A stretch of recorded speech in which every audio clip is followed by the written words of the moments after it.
বাঘ ও শিয়ালের গল্প। একদিন এক বাঘ গভীর জঙ্গলে ঘুরছিল। সে বেশ ক্ষুধার্ত ছিল এবং খাবারের সন্ধানে জঙ্গলের চারদিকে হাঁটছিল। হঠাৎ তার চোখে পড়ল এক শিয়াল, যে ছিল খুবই চালাক এবং কৌশলী। শিয়ালটি দেখল বাঘটি তাকে লক্ষ্য করেছে আর বুঝতে পারল যে বাঘটি তার দিকে ঝাঁপিয়ে পড়তে পারে। বাঘটি শিয়ালের দিকে এগিয়ে গিয়ে বলল, তুই খুবই ছোট এবং দুর্বল। তোর মাংসই হবে আমার আজকের খাবার। শিয়ালটি বেশ চিন্তায় পড়ে গেল, কিন্তু সে ভয় না পেয়ে কৌশল অবলম্বন করল। সে বলল, বাঘ মহাশয়, আপনি যদি আমাকে খেয়ে ফেলেন তাহলে আপনি বড় ভুল করবেন। আমি আসলে এই জঙ্গলের রাজা এবং আমি আপনাকে শাস্তি দিতে পারি। বাঘটি খুবই অবাক হয়ে বলল, তুই এই জঙ্গলের রাজা? এটা কিভাবে সম্ভব?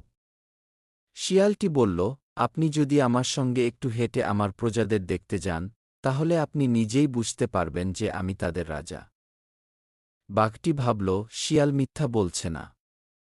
তাই সে শিয়ালের সঙ্গে হাঁটতে শুরু করল। শিয়ালটি চালাকির সঙ্গে বাঘটিকে এমন এক জায়গায় নিয়ে গেল যেখানে অনেক পশু ছিল।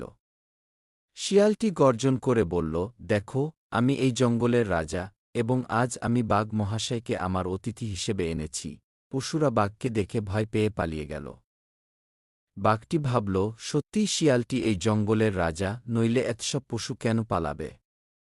বাঘটি ভয় পেয়ে শিয়ালকে আর কোনো ক্ষতি করল না এবং জঙ্গলের অন্যদিকে চলে গেল।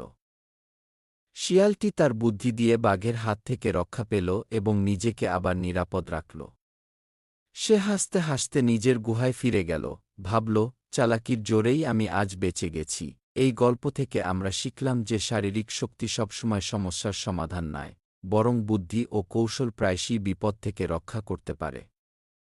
শিয়াল যেমন চালাকির মাধ্যমে বাঘের হাত থেকে নিজেকে বাঁচিয়েছিল, তেমনি জীবনের কঠিন পরিস্থিতিতে কৌশল ও বিচক্ষণতা কাজে লাগিয়ে সমস্যা মোকাবিলা করা যায়।